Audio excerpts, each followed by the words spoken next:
Alhamdulillah, para murid, para santri dimanapun berada. Sekali lagi video ini hanya dikhususkan untuk murid dan santri. Pada bulan Selo atau Ramadan ini menambahi wejangan guru pada tahun ini memberilah judul Dimuliakan karena dengan Tuhanku. Untuk sebelum membahas lebih jauh dari kaset yang tadi, guru sudah memberi statement pertanyaan kepada siapapun agar Anda siapapun mau mencari dan menggali untuk mengetahui siapa Tuhan kita, ya. Untuk memperjelas pemahaman tentang keyakinan dan ajaran seluruh dunia. Ada satu bahasa yang guru punya, adalah bahasa hukum. Hukum ini adalah dipakai hukum mulai di dunia, hukum negara, hukum alam, hukum spiritual, dan hukum supranatural. Bahkan sampai hukum di alamnya Tuhan.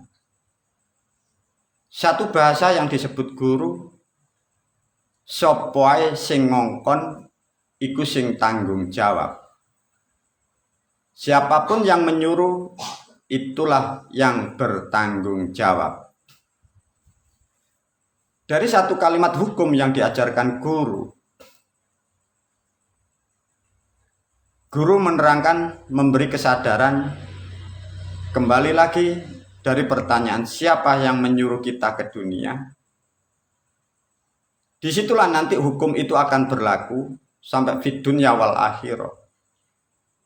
Tatkala manusia, kita, Anda belum tahu siapa yang menyuruhmu ke dunia, susahlah kehidupan manusia itu. Berbahagia dan bersyukurlah para murid yang tahu siapa yang menyuruhmu ke dunia. Karena disitulah hukum itu akan berlaku. Siapa yang menyuruh, dialah yang bertanggung jawab.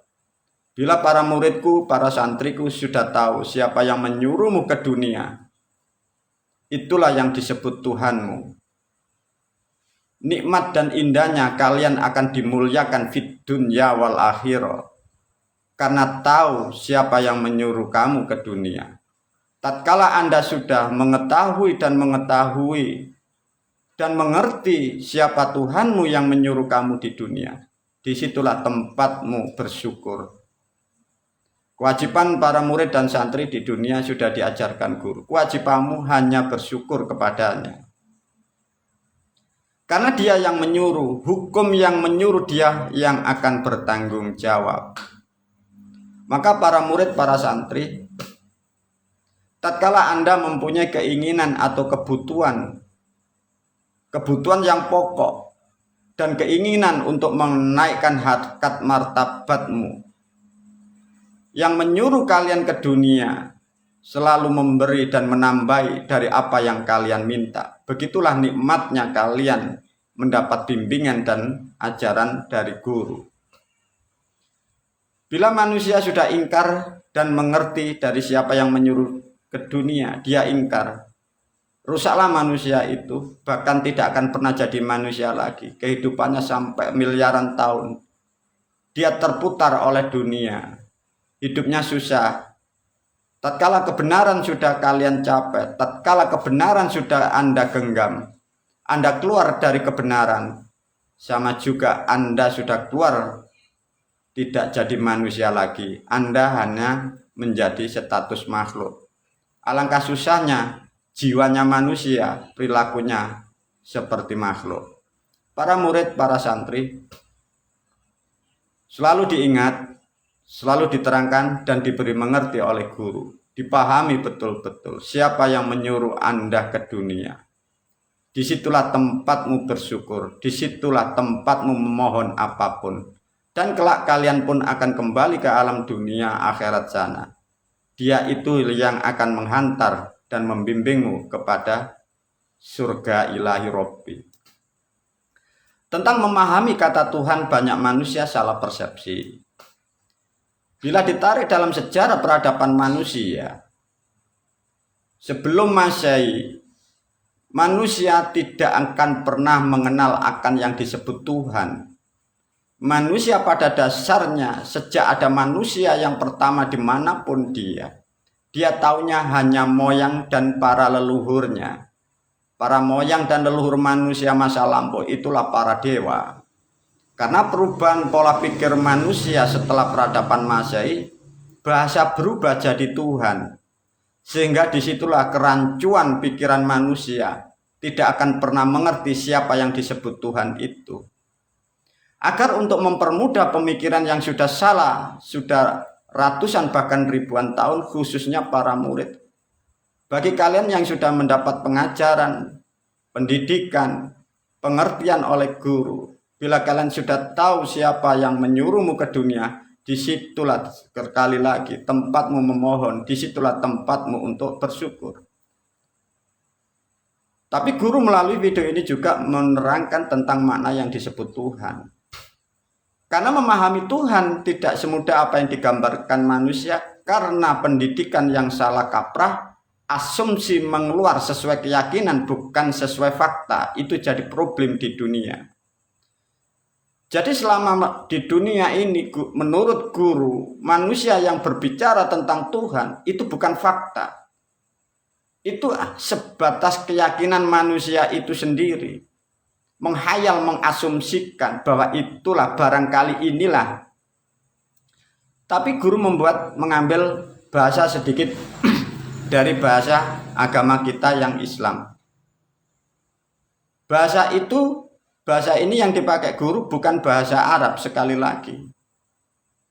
Bahasa yang diambil guru ini adalah bahasa leluhur dari Jawa. Pada zaman kurang lebih 1 Masehi sampai 67 Masehi. Karena pendidikan di negara kita yang salah, sehingga kita sendiri, kalian sendiri tidak mengerti bahwa itu bahasa nenek moyangmu. Guru mengambil sedikit tentang bahasa kitab Sam'iyat. Kitab Sam'iyat adalah menerangkan ilmu tentang perjalanan ruh. Sebagian sekarang ilmu Sam'iyat mengembang menjadi ilmu talqin. Ilmu talqin mengembang menjadi ilmu tahlil. Jadi ilmu tahlil berdasar dari ilmu talqin berdasarkan dari ilmu Sam'iyat. Sam'iyat adalah memahami 3 perkara: raga, sukma, dan nyawa. Sam mempunyai makna 3, iyat adalah terbuka. Di dalam kitab Sam'iyat, dalam kitab talqin yang masyarakat pahami, di situ sudah diberi arahan oleh para leluhur, tapi salah menggunakan, salah memahami. Satu contoh, untuk mengenal apa yang disebut Tuhan, diberilah pertanyaan, man rabbuka. Di situ ada pemahaman yang salah. Dari metode bahasa Islam man rabbuka, bila diterangkan dengan bahasa Jawa yang tepat, sopo pengeramu, ketemu jawabannya, ketemu dunungnya. Tapi bila dirubah menjadi bahasa Indonesia, siapa Tuhanmu, sudah berbias tidak mengerti apa yang dimaksud dari bahasa itu. Begitulah sulitnya tatkala bahasa sudah berubah, tatkala bahasa dasar mengembang, tidak tahu arahnya. Namun pada video kali ini guru memperjelas agar lebih mudah untuk dipahami. Dalam kitab talqin sudah diterangkan atau arahan, sebelum manusia kembali kepada asalnya, kembali kepada alam kematian, manusia kita harus tahu siapa pengeramu, siapa Tuhanmu. Itu maksudnya para leluhur. Artinya selama di dunia sebelum ajal menjemput para manusia, kamu harus menemukan Tuhanmu. Itulah yang menyuruhmu ke dunia. Kembali lagi dari pertanyaan, man rabbuka, siapa Tuhanmu, siapa pengeramu.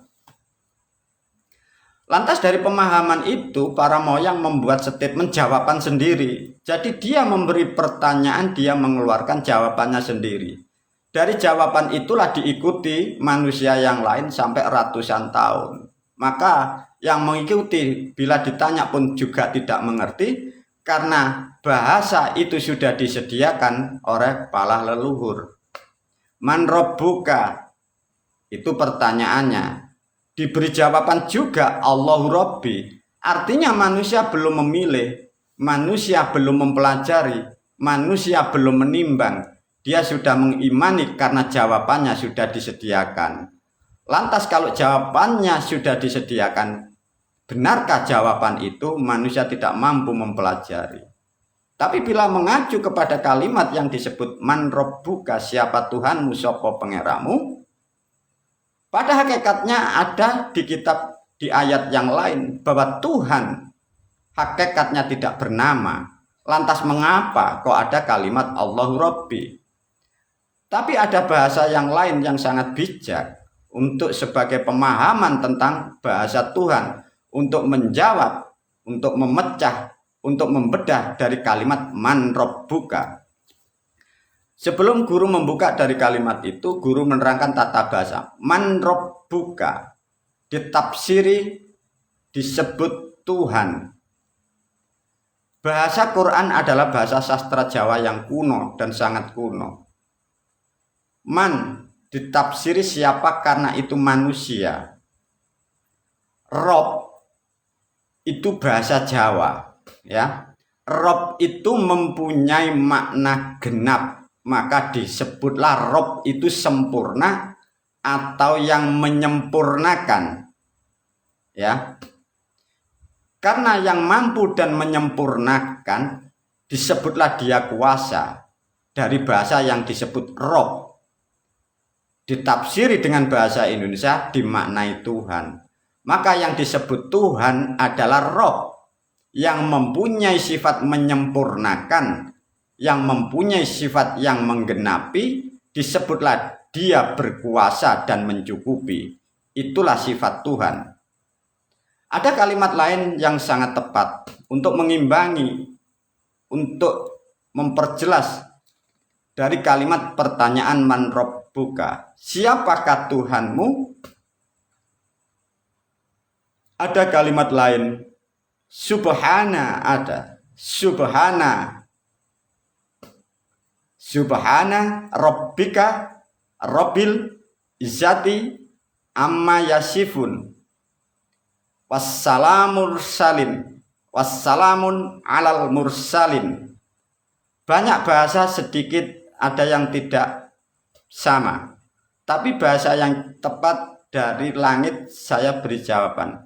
Man rabbuka, siapa Tuhanmu? Sabbaha, subha, yang maha suci. Sabbaha, sabbaka, siapa dia? Rabbil izzati, siapa guru Rabbil izzati? Dia yang maha kuat, dia yang maha perkasa. Artinya dia yang mencukupi, dia yang menggenapi, dia yang membuat Rob, dia yang mampu merubah. Itulah yang disebut izzati.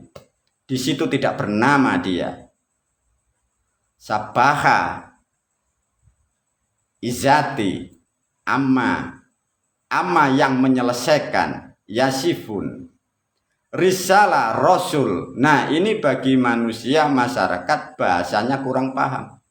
Tatkala sabaha, sabihi, ditafsiri di situ ada kalimat rasul, manusia terobsesi orang-orang dari Arab. Yang dimaksud di situ rasul, risalah, adalah manusia yang menjalankan risalah, manusia yang menjalankan kebenaran. Disitulah manusia itu akan digenapi sang izzati. Dia akan digenapi kehidupannya oleh yang maha Rob. Itulah yang disebut Rob. Kembali lagi melalui video ini, guru memberi pemahaman yang tepat. Jangan salah asumsi. Mursalin adalah orang-orang yang mengajarkan risalah. Mursalin adalah orang-orang yang menjalankan risalah. itu belum tentu orang Arab. Karena risalah adalah tuntunan jiwa atau tuntunan rohani. Artinya siapapun dan manusia apapun, dimanapun berada, tatkala manusia itu menjalankan risalah tuntunan rohani, hidupnya akan mendapat kemuliaan fid dunya wal akhirah. Semoga sedikit memahami tentang apa yang disebut Tuhan. Sesungguhnya Tuhan tidak bernama, tapi yang Maha Rob, mempunyai nama izati.